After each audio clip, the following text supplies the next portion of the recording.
ابو امامہ رضی اللہ عنہ کی روایت ہے کہ رسول اللہ صلی اللہ علیہ وسلم نے فرمایا، اس شخص کے لیے سواد جنت میں گھر کی ضمانت دیتا ہوں جو جھگڑا چھوڑ دے اگرچہ حق پر ہو، اور اس شخص کے لیے وسط جنت میں گھر کی ضمانت دیتا ہوں جو جھوٹ نہ بولے اگرچہ ہنسی مذاق سے ہو، اور اس شخص کے لیے فردوس بری میں گھر کی ضمانت دیتا ہوں جو اپنے اخلاق اچھے بنا لے۔ ہم سبھی جو پہلی بات فرمائی ہے، سواد جنت میں گھر کی ضمانت، جھگڑا چھوڑ دے اگرچہ حق پر ہو، یہ نہیں کہا کہ جھگڑا چھوڑ دے اگرچہ مثلا جھگڑا تو عام طور پہ آدمی کرتا ہے نا کہ کوئی غلطی ہو جاتی ہے تو اپنی غلطی کو ڈیفینڈ کرتا ہے، کہا حق پر ہونے کے باوجود جھگڑا چھوڑے گا، یہ تو بہت بڑی بات ہے۔ لیکن مطالبہ یہی ہے، ہمارے دین کا تقاضا یہی ہے، اسی میں اللہ کی رحمت ہے۔ دنیا میں انسان جب اپنے حق کو چھوڑ کر کھڑا ہو جاتا ہے تو پھر اللہ اس کا حق دلواتا ہے، اللہ کی رحمت اس پہ سایہ کرتی ہے،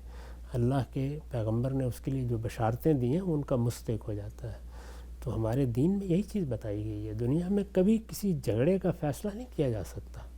جھگڑے جب ہوتے ہیں تو اس میں نفسانیت کار فرما ہوتی ہے، جذبات کار فرما ہوتے ہیں، لوگ اپنے اپنے طریقے سے چیزوں کی تعبیر کر رہے ہوتے ہیں، اس میں آپ عدالتیں بھی لگا کر بیٹھ جائیں تو آخر میں خواب و خائب و خاسر ہو کے آدمی اٹھتا ہے۔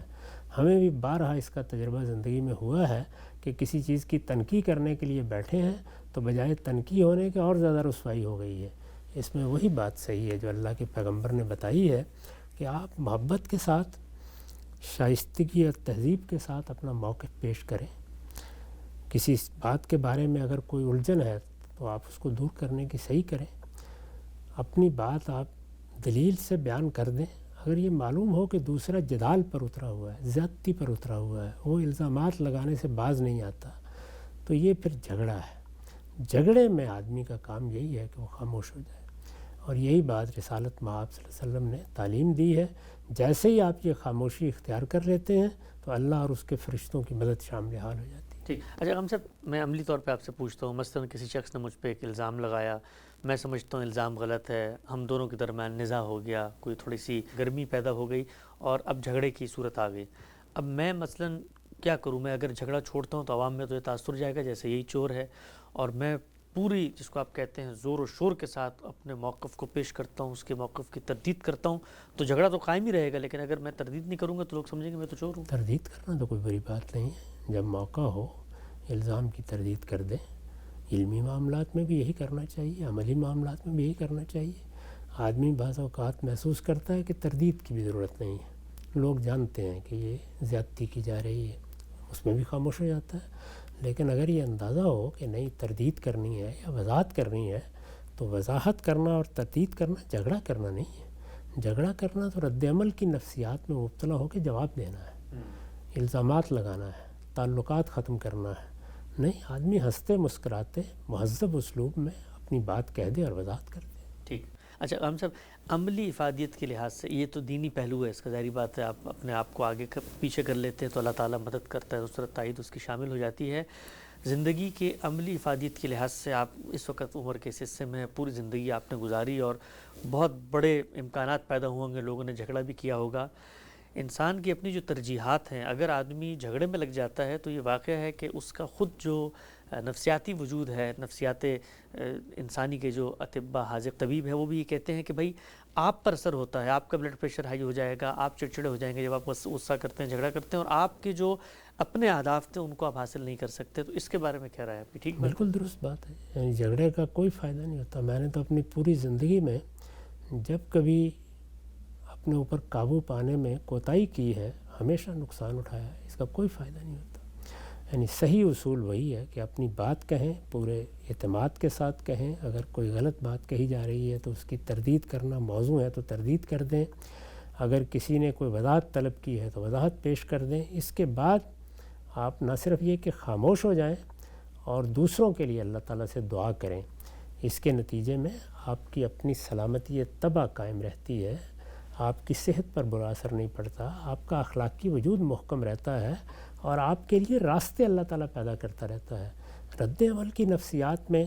ہم گفتگو کریں، مناظرہ بازی پر اتر آئیں، دوسرے پر الزامات لگائیں، جدال کی صورت پیدا کر دیں،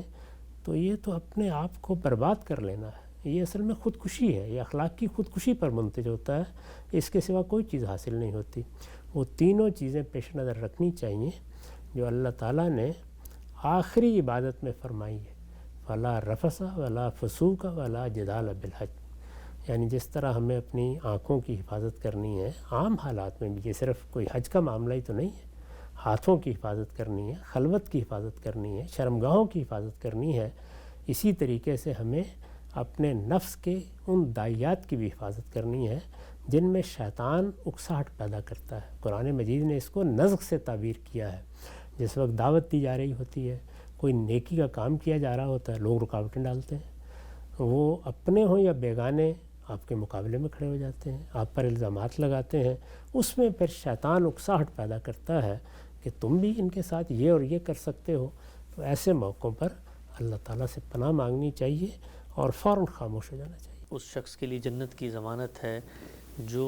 جھوٹ نہ بولے اگرچہ ہنسی مذاق میں۔ اب ہنسی مذاق کے اندر تو سامنے والے کو بھی پتہ ہوتا ہے کہ ایک بات اگر ہو رہی ہے ایک تفریح کے ماحول میں تو اس میں سچائی اور جھوٹی بات کا کوئی فرق نہیں کیا جاتا، لیکن یہ تو روایت میں بڑی سخت پابندی عائد کی گئی ہے۔ اصل میں یہ سد ذریعہ کی چیز ہے، یعنی جھوٹ بولنے کی عادت پڑ جائے تو پھر انسان صرف ہنسی مذاق کے موقعوں پر نہیں بلکہ سنجیدہ مواقع پر بھی جھوٹ بولتا ہے۔ تو انسان اس معاملے میں جتنا اپنے آپ کو محفوظ رکھ سکے اتنا ہی بہتر ہے۔ وہ جھوٹ جس پر مواخذہ ہو جائے گا